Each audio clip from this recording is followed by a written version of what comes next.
evening. Thank you very much for joining us here on Mirror Now. This is Urban Debate and I'm Hina Gambhir.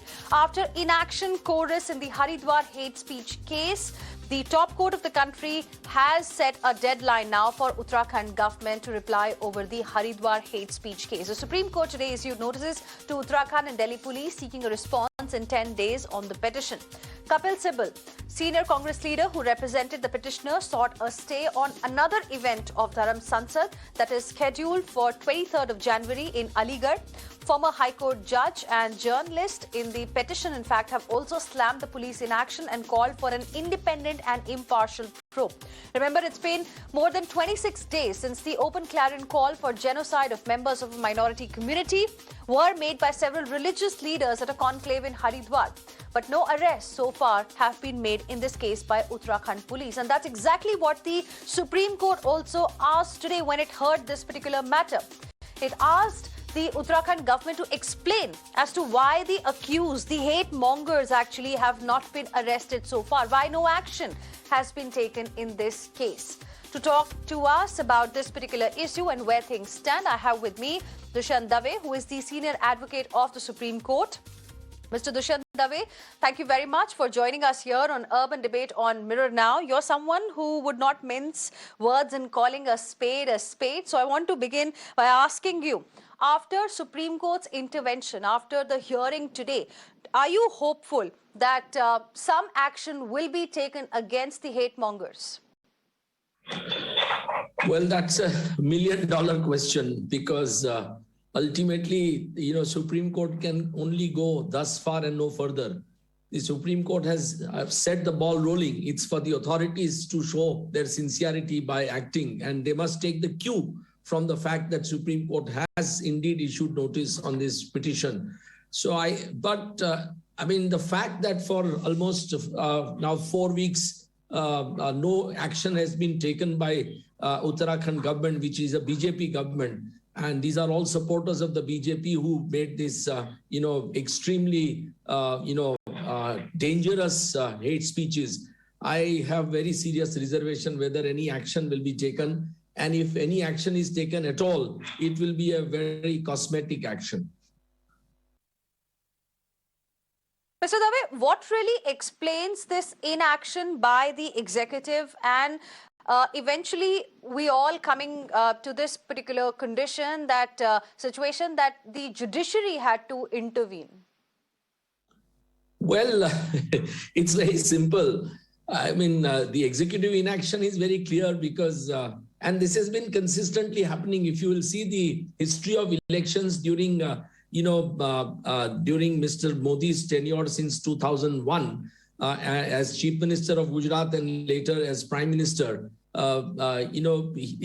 and Mr. Amit Shah continuously use, provocative words directly or through their, supporters to target the minority community. And they do so more as the elections come near because they are trying to, consolidate the majority vote against the minority by, creating some kind of a extraordinarily bad image of the minority and also, saying that there is a threat to the majority from the minority. So this has been their DNA. And I don't think there is anything new about this. I'm not surprised that this has happened because when elections near, Mr. Prime Minister forgets the development plank and development agenda, and Sabka Saath, Sabka Vikas becomes only majority ka saath or majority ka vikas.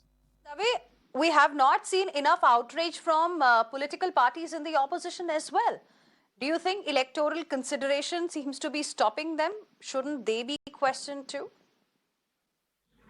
See, unfortunately, we have become a nation where we just have lost the courage to stand up and speak.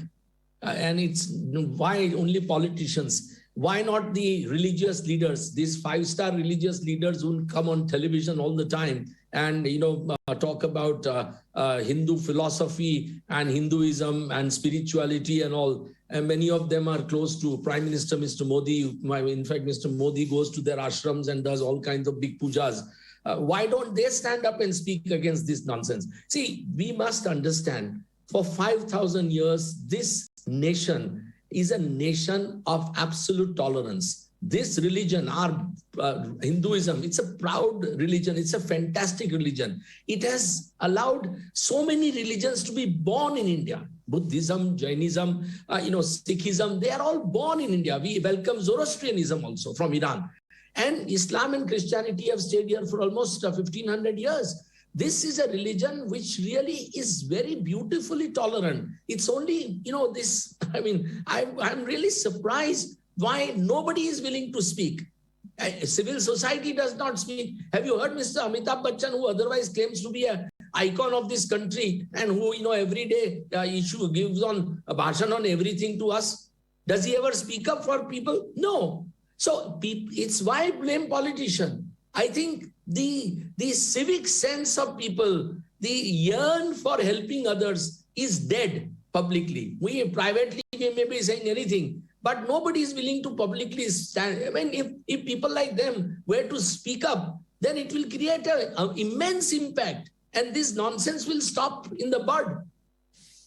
Now, Mr. Dave, you're also among those 76 lawyers, in fact, who had approached the Chief Justice of India, asking the Supreme Court, in fact, to take suo motu cognizance of these hate speeches. Now, Mr. Dave, what was the reason behind it, and what is your concern, not just as a lawyer, but as a citizen in a situation like this? See, these kind of statements have gone unpunished for a long time. I mean, if you see the history of Gujarat since 2002, you will find, these kind of statements were repeatedly being made by those in power. We have seen in Delhi that, the Goli Mardo Inko, if those kind of statements were not treated as sedition, and the government goes and picks up innocent young men and women who were merely protesting peacefully against CAA and charge them, slap them with sedition, then you know what is happening in the country. See, the fact of the matter is that today there is, and I've said this again and again, there are two sets of rules in this country. One set of rules for the opposition, the critics, the activists, and others. The other is for, the ruling party and its supporters. However bad these supporters may behave or ruling party members may behave, they just get away scot-free. And sadly speaking, the judiciary has been sitting and watching. Not one judge in Delhi riot cases has asked the question that why have you not prosecuted this minister and others who made the most provocative statement which led to violence and deaths of innocent men, both from the majority and minority communities. So, I mean, we therefore felt that, this kind of nonsense must stop.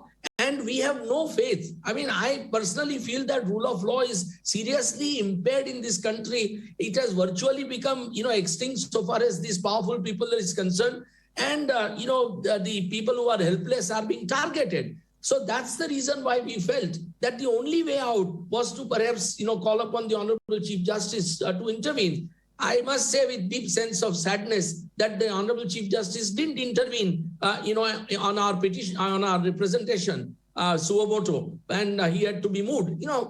Let me tell you one thing. I mean, I pray that Prime Minister has a long life and he lives 100 years. Now, if Prime Minister's life matters and security lapse is to be examined by the Supreme Court with such great alacrity, the lives of almost 150 million plus people doesn't matter.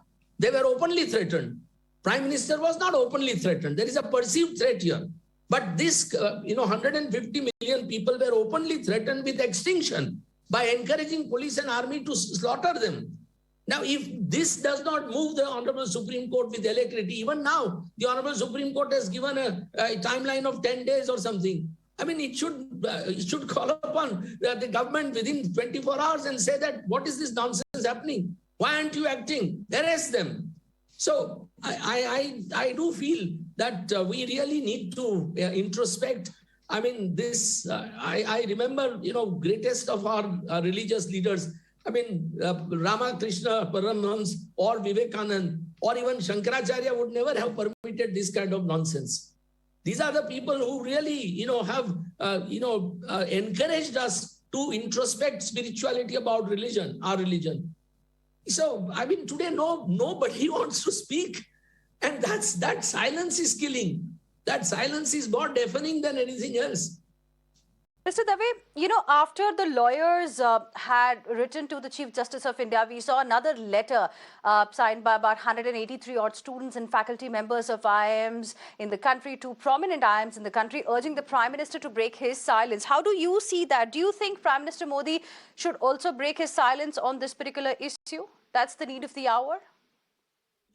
Well, he must speak up. Prime Minister is very quick to tweet on sometimes birthdays of the Bollywood stars. And I therefore find it completely unacceptable. After all, he's the Prime Minister of India. He's not the Prime Minister of a community or a religion or a caste or, a segment of society. No. And, in 2014, in the election manifesto itself, the Bharatiya Janata Party had categorically said that we will protect the heritage and culture and the rights of the minority community.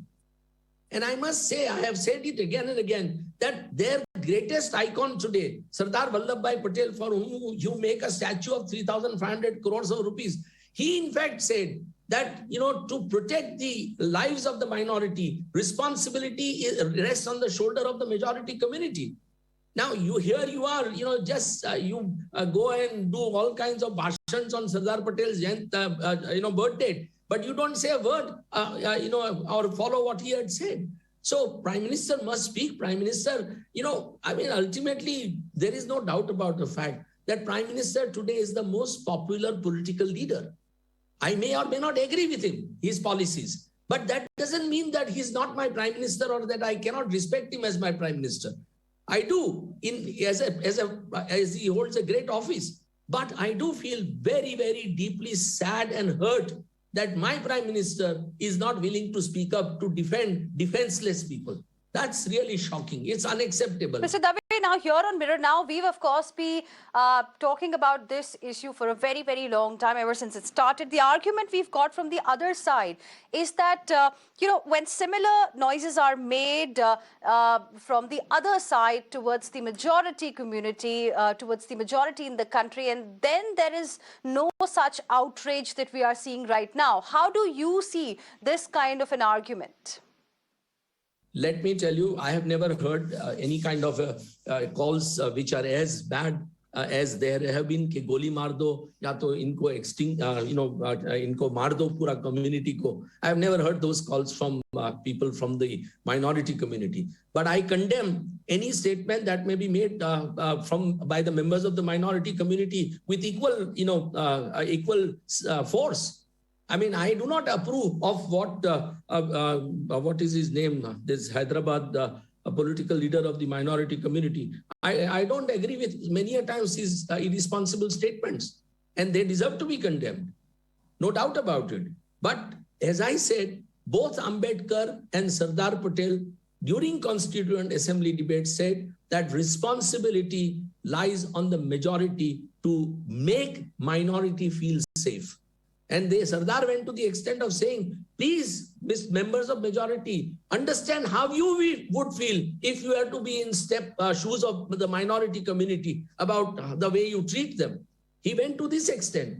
So I feel that whoever it is, I am very clear about it. I have a very zero tolerance about people who take law into their own hands, whether it's a member of minority community or a majority community.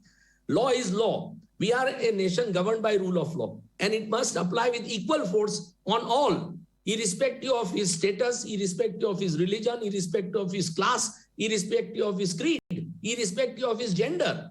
So we must have a rule of law, and unless we have a rule of law which is enforced in a just manner, we are really losing the very focus of this democracy. It's really sad. We have so many problems, ma'am. We have problem of poverty, we have problem of illiteracy, we have problem of joblessness, we have million problems. We need to address them. We don't need this nonsense. Religion, I am religious. I'm a proud Hindu, but my religion is, I don't have to wear it on my sleeve.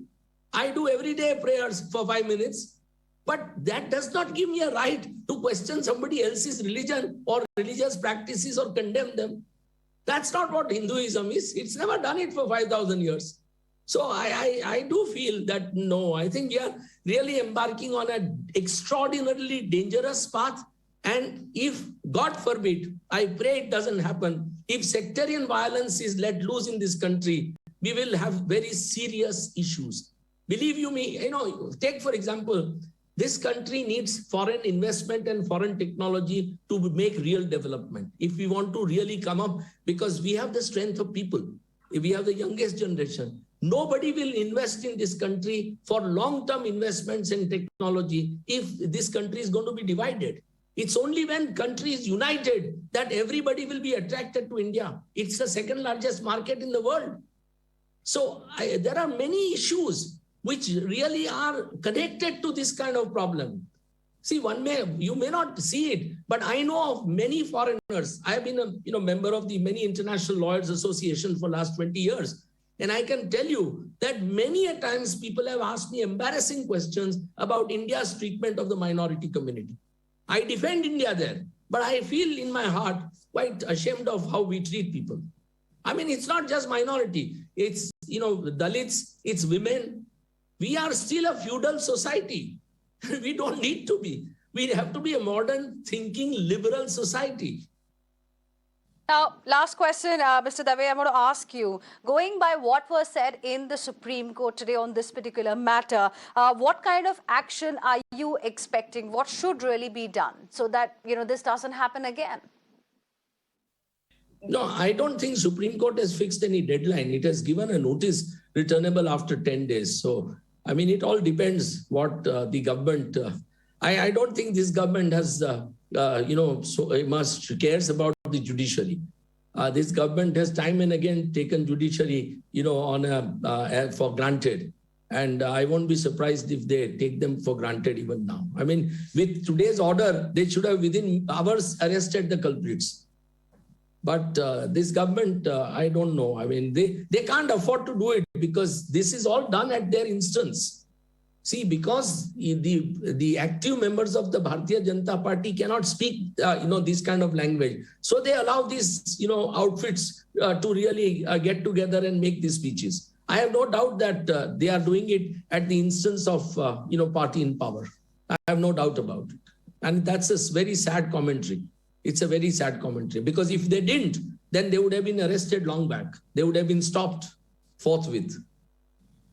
All right, Mr. Dave, appreciate you joining us here on Urban Debate on Mirror Now this evening. We can really hope that some action is taken with the Supreme Court questioning the Uttarakhand government for the inaction in this particular case so far.